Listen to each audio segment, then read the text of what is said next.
Alright, everyone. Hello and good morning, good afternoon, good evening, whenever you're watching this. It is I, Mr. Snow. I want to do a little something different here because I've recently gotten back into playing the Yu-Gi-Oh card game about 2 or so months ago. Coming from last time I played this card game prior to coming back, that bird the spirit bird that prevented you from drawing was still legal, so it's been quite a while since I last played. But I started playing Duel Links when that came out. I thoroughly enjoyed the Six Samurai that they were on there, and they kept getting better and better and better, and I could reliably hit King of Games with them. So started playing that in the real card game, and I've been enjoying them very, very much. I'm going to be speaking off script here, so I'm probably going to add some little blurbs in the bottom of the screen just so I can kind of flesh out my thoughts that I did not mentally prepare well enough. But let me talk about what I first like about the Six Samurai. They, first and foremost, they completely swarm the field. Um, they swarm the field. It's not uncommon to have 3 or 4 monster zones taken up in your first go. And because they swarm the field, they also very reliably vomit up the extra deck. So they're a fantastic extra deck engine. Um, Also, in the Six Samurai archetype themselves, they've got just about everything I need. They've got negates, they've got destruction, they've got bouncing, they've got banishing, they've got pretty much everything you would want with the exception of hand traps. They do not have any hand traps with the exception of Sheehan Squire, which we are not running in this deck. And Sheehan Squire, basically, it's kind of sort of a hand trap. You play it from the hand whenever a samurai is about to die from battle, and it can't die from battle. It's not it's not incredibly relevant, but it's a level 1 Earth tuner, so that's why you would play it. But some of the weaknesses with some other weaknesses besides like I said, they don't have an archetype specific hand trap, which really doesn't matter because you can substitute others. There's no law saying if you play Six Samurai, you have to play nothing but Six Samurai monsters. Anyway, other weaknesses. If you can break the combo in any way, that's pretty much it. If you can break the combo, they're done. So they,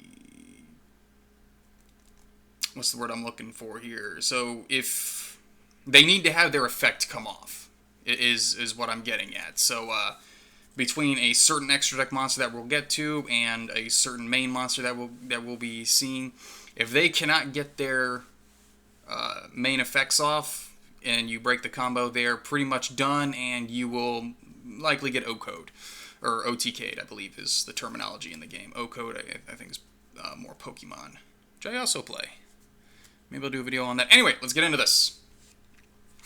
Starting off, we are doing one Secret Six Samurai Fuma. It's a level 1 tuner. It's fantastic.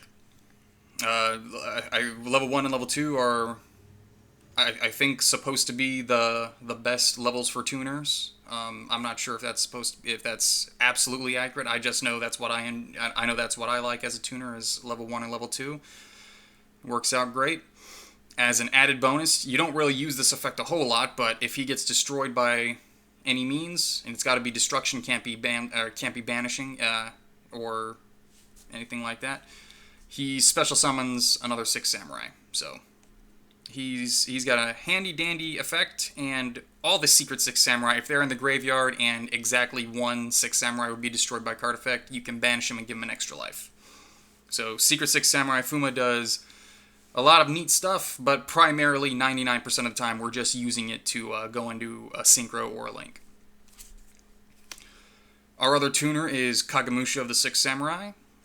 He's a level 2 Earth tuner.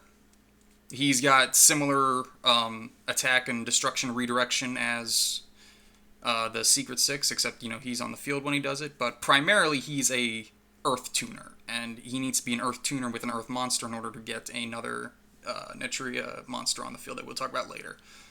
As far as that's concerned, as far as the deck is concerned, the primary purpose of them is just to go into synchros. One Secret Six Samurai Hatsume. We only run one of these because she's a hard once per turn, so we don't really want to bother with her more than once. Other than the Secret Six effect, what she does is she banishes 2 samurai from either the field or graveyard, so you can do one from each location, and you monster reborn a Secret Six or any 6 samurai from the graveyard. Pretty great. Legendary Secret of the Six Samurai. He's another hard once per turn, which is why we're only going to run one of them. His primary effect is whenever you summon a Secret Six Samurai, he special summons himself from the hand. So Fuma, Hatsume, Kizaru, Doji, any of those guys, boom, he plays himself out. It's great. He has another effect, but similar to Fuma and Kagemusha, you never use it. He's out there solely to either make a rank 4 play or to synchro link into something else. And the Grandmaster, self-explanatory, he's a free special summon. That's really all we're worried about with him. He's got another effect where if he dies by opponent's card effect, you take a 6 samurai card, including himself, by the way, out of the graveyard and put it back into your hand, but it's one of those you never really use it. He's pretty much just special summoned and he goes into links. So, moving on, we will do, let me slide these over here. We have 2 Elders of the Six Samurai. This is where I start to diverge from your typical 6 samurai builds that I see on YouTube. I like the Elder because you're not always going to go first. If you go second, chances are they're going to have a monster on board. That's a free special summon. Boom. Awesome. Great. And he's a level 3 Earth monster, so you pair him up with Kagemusha. Bam. You make an Natria Beast. We'll talk about Natria Beast later. After him, we have 2 legendary 6 samurai Kageki. Now, thing about Kageki, it's a point of contention with me, because I know a lot of people will run 3 of them, and that's the recommended, is you run 3 of them. I run 2 of them, because he makes me paranoid. Because like I was saying earlier with the primary weakness of the 6 Samurai is a combo deck, so if you can't get your combo off, you're screwed.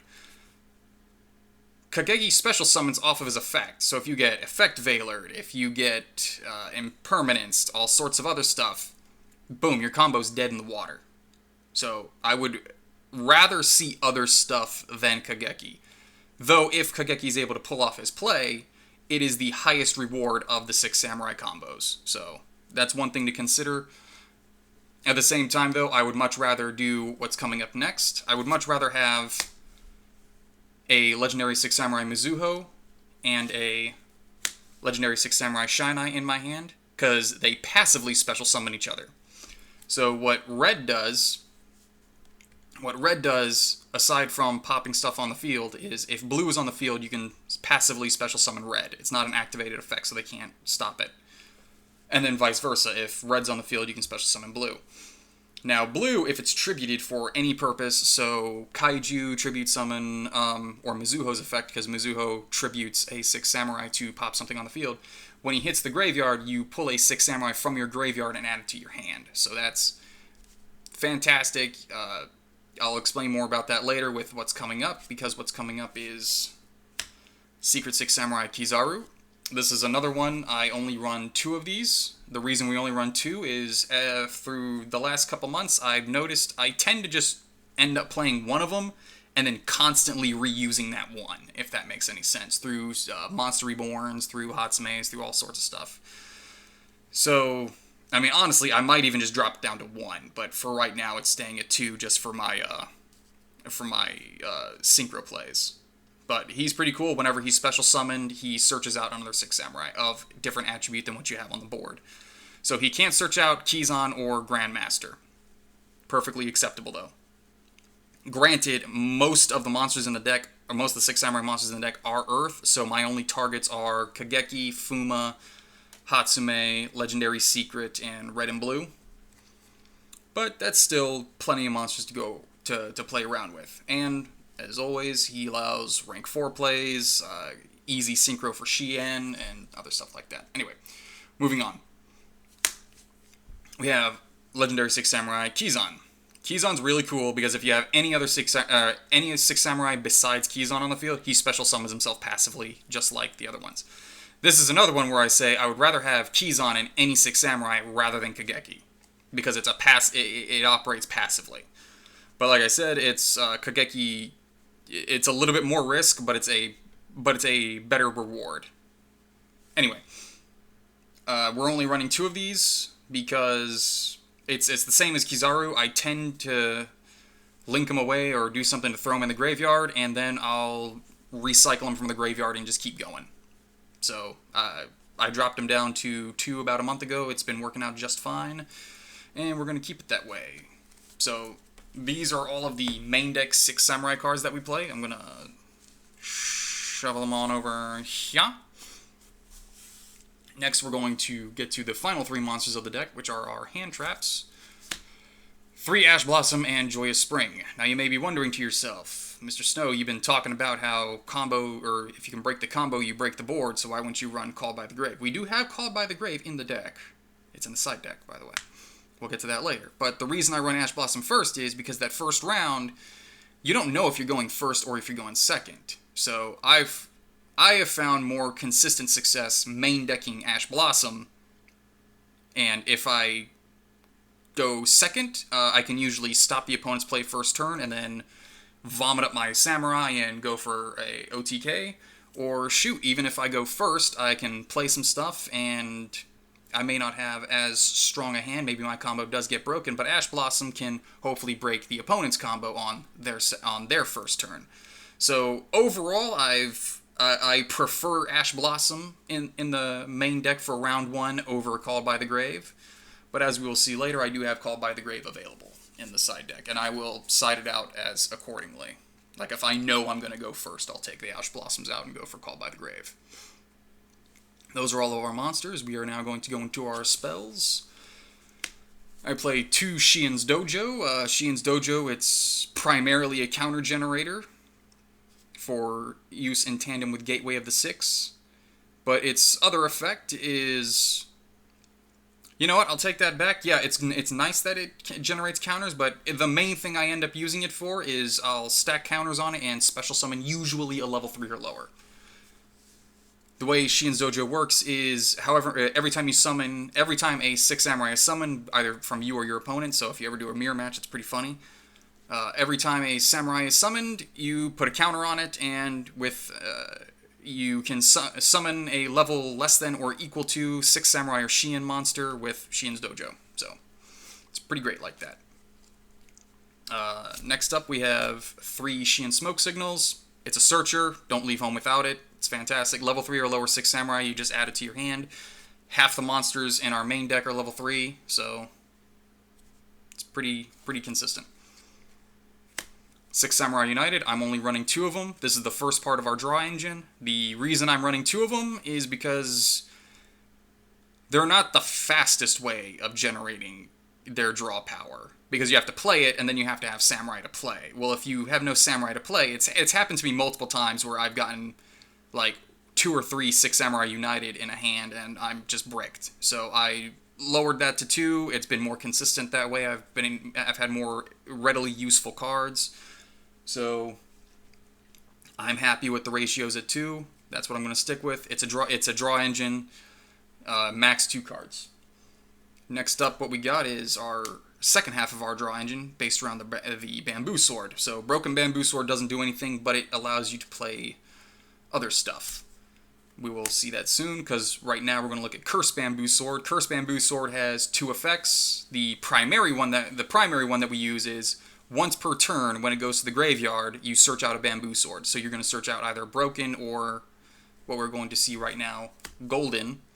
You search out Broken or Golden, depending on which one you have or don't have, or maybe you've got another Cursed Bamboo in your hand and you tribute one away. You can still pull Golden Bamboo Sword and activate Golden Bamboo Sword off of Cursed Bamboo Sword. So it's great. It's a draw engine between 2 Golden Bamboo Swords, which is just Pot of Greed that you can only play when another Bamboo Sword equip is on the field.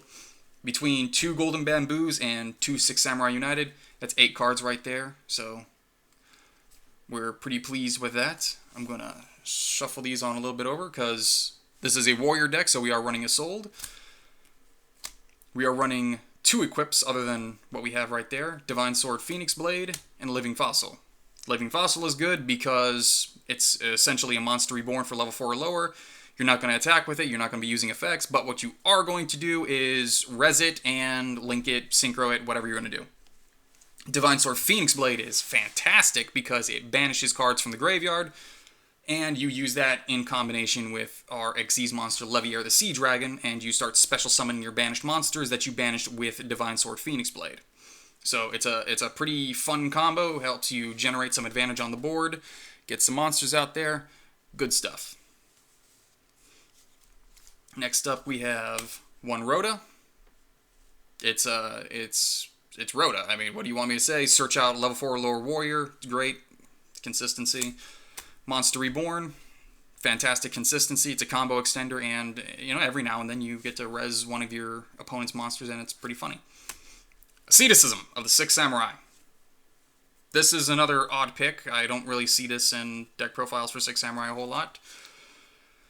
But what it does is, it's a quick play card. You target one of your Six Samurai, and you special summon another one with same attack but different name. I think the absolute best one to do this with is Kagemusha or Elder, because they both have 400 attack, and they are level 2 and 3 respectively. So if you open, say, Elder and Asceticism, boom, you play Elder, chain it with Asceticism, play Kagemusha. You can go into Naturia Beast, you can go into Shien, or you can just link them away, whatever you choose to do. It's fantastic. There's a lot of combinations you can do with the deck, but that's the primary one I use it for.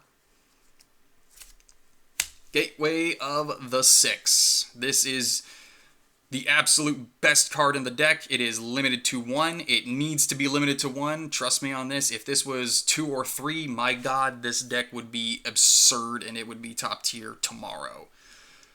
So it's actually really good that it's limited to 1.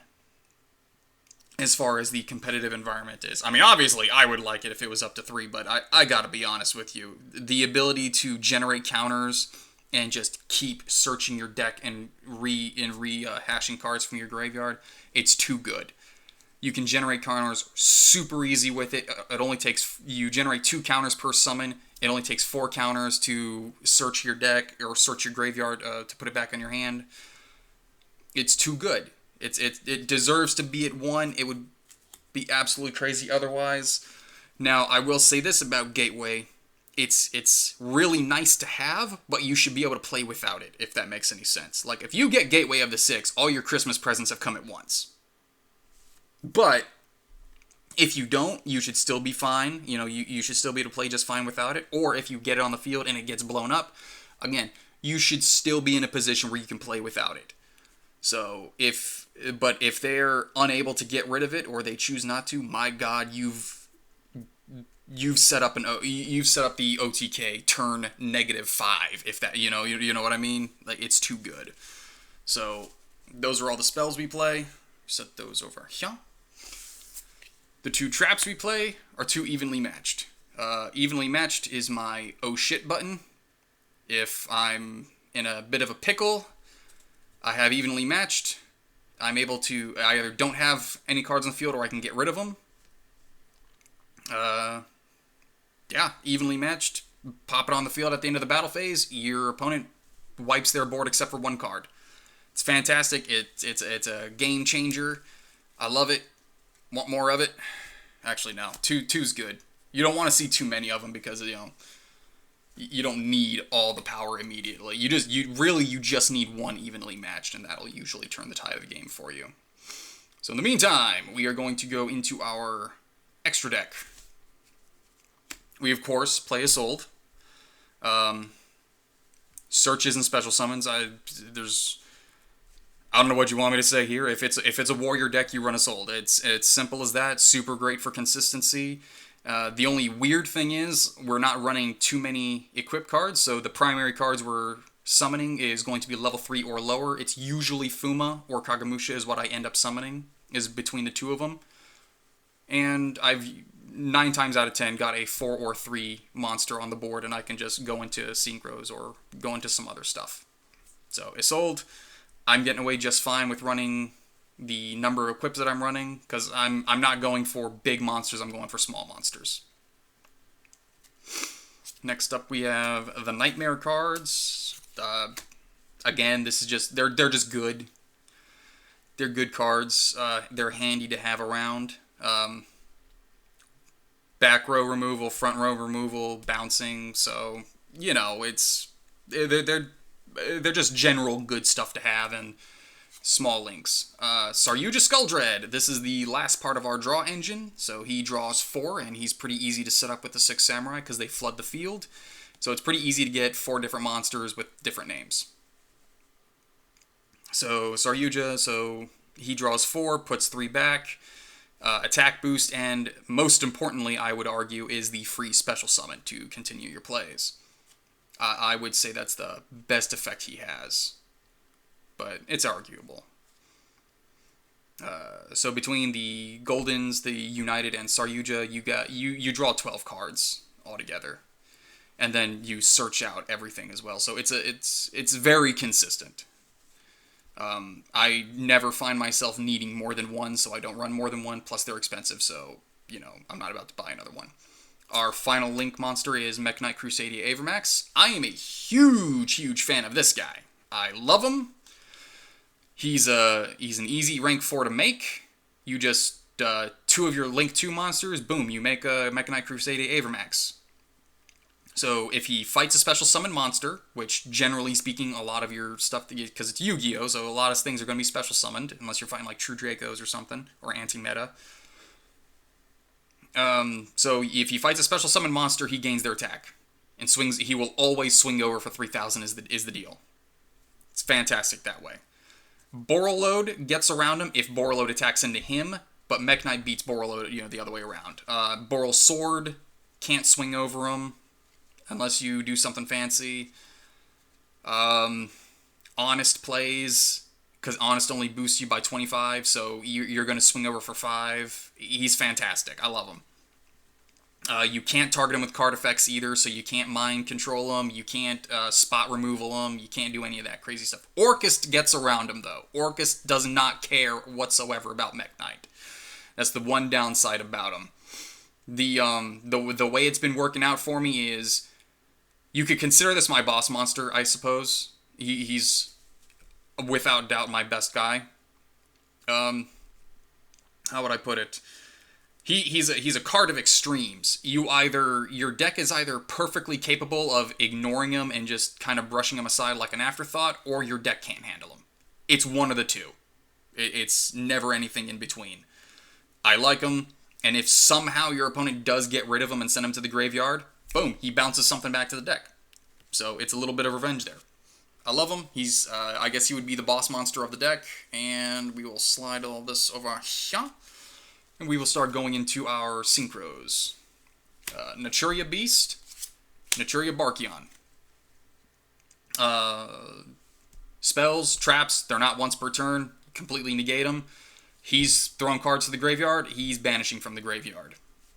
Simple enough. I'll be honest, I don't summon Barkion all that often. It's specific decks that I try to get around with Barkion. Like your, like some back row heavy decks. Sub-Terrors come to mind. He helps out against Sub-Terrors because they're final battle, and especially if I can get both of them on the board, Sub-Terrors just does not matter. Which, if you get Gateway of the Six, it's very easily possible to get both of them on the field. So, that's something. Got Trishula. Trishula's just funny. I know that's that's just the easiest way I can put it. Trishula, he's fairly easy to summon. It's just a general good card. You banish one from the hand, one from the deck, or one from the hand, one from the field, and one from the graveyard. It's good stuff.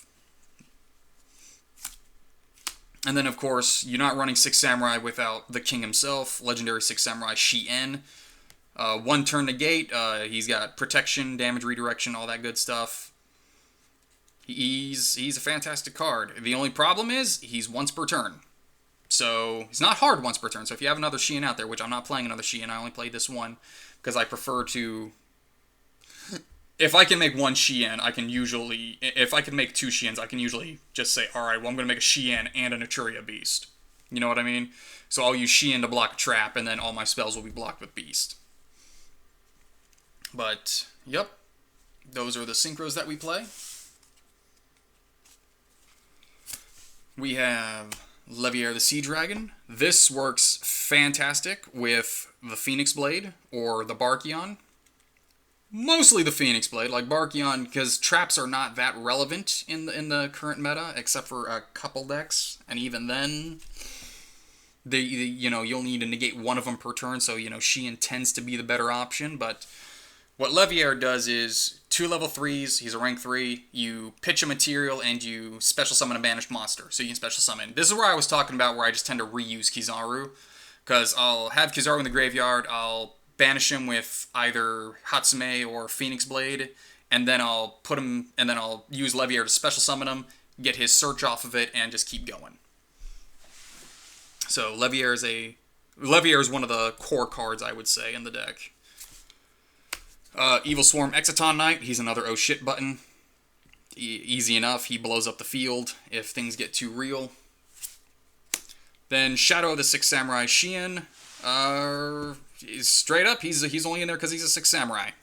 If I was a more hardcore player, I'd probably take him out for something better. But 1, I don't have really anything better, I would say. And 2, every now and then, with counter generation, he can do something. You're never going to use his effect. In fact, if you ever make him, you're just going to you're just going to link him away for something else. But, I don't know. I like having him in there because he's a Six Samurai, so every now and then, I generate a counter with him, and the counter is useful. It's the easiest way to put it. Fun fact, though, this is actually Kagemusha, and he killed legendary Six Samurai Sheehan and took his place. So, little fun fact as far as the lore of the game is concerned. And our final card, you probably guessed it, Secret Six Samurai Rihan. He doesn't show up often, but he's more useful than Shadow of the Six Samurai Sheehan. He banishes cards. Once per turn, he banishes cards. That's the primary purpose of him. So if I run into something that can't be destroyed, boom, banish it. Screw you. Simple as that. I like him. He generates counters also. I just wish he didn't require 3. I wish it was only like 2 Six Samurai. Next, we're going to go into the side deck. And we are going to start with 3 sphere modes. These are only going to last in my side deck so long as those big, huge, heavy Guard Dragon combos exist. If LP and Agripane get hit, I don't think I'll run these anymore. They'll probably go back in my binder. They're good just to clear the board. Funny, amusingly enough, because it counts as your normal summon. So you take away your opponent's monsters, and if you got Elder in your hand, you can special summon Elder. Let me just reread that to make sure I'm got that correctly. Yeah, it's a normal summon. I wanted to make sure I didn't break any rules last time, just for the video, because I did this to a Guard Dragon deck. Yeah, he takes out some of the Guard Dragon negates, and that's it. Then you summon Elder with your spare, or with because they have monsters and you don't. Next up we have Lancia, self-explanatory. It's in there solely to handle Orcus decks. Next up we have Great Shogun Sheehan. I like him as a side deck monster. He's great against Sky Strikers and Pendulums.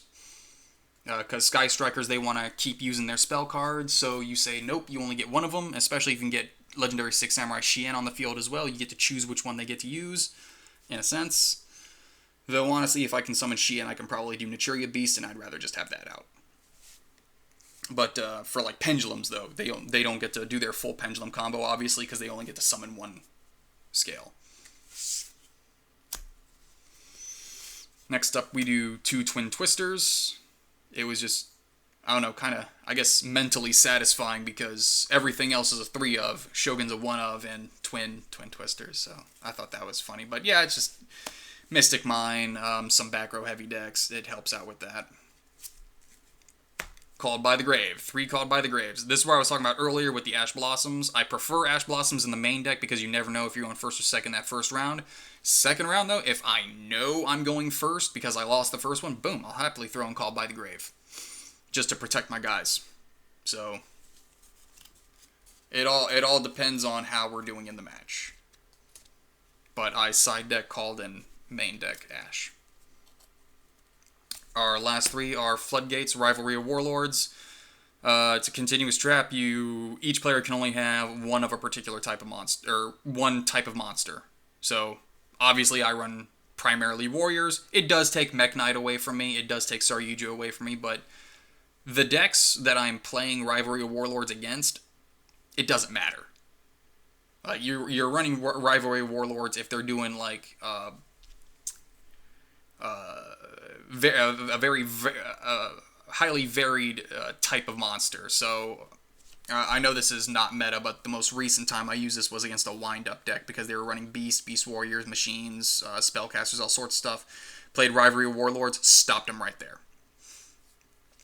He had to scoop the game. So it's not used very often. I could definitely see me taking it out for something else, maybe like Droll Bird or the what's it called? Droll Bird Unlock Bird or something like that. Droll Unlock Bird, I think is what it was. The one that, it's a hand trap you can't add to your hand anymore. I could definitely see me taking it out for that, but as of right now, I'm leaving it in there because it's saved a couple matches for me. So we'll leave it alone. But that's it. That's the main deck, extra deck, and side deck. This is like I said, it's an extremely casual. I'm not saying that I never will go to like a regionals or something, but right now I'm just doing locals, and I can do decently well at locals, but until I actually get first place, I don't want to I don't want to kind of go too crazy and say, I'm going to go to the next YCS event and beat everyone there. Nah. This is my this is a little hobby. I go to my local comic book shops and play every weekend, so it's a fun deck. I enjoy it. The Six Samurai, it's my favorite archetype. Wish I was playing it back in its heyday just so I could say, I've got that kind of age with the game. Because like I said, I've only been playing again for 2 months, and the best I can do is 5th place at locals so far. But, it's over 30 people, so I'm not too disappointed with those results. Aside from that, that's it. I know this is kind of weird content for me. Maybe I'll do some more. Maybe I'll do like Pokemon, whenever Sword and Shield comes out, I'll do team combos on that, stuff like that. But as far as right now is concerned, y'all have a great day.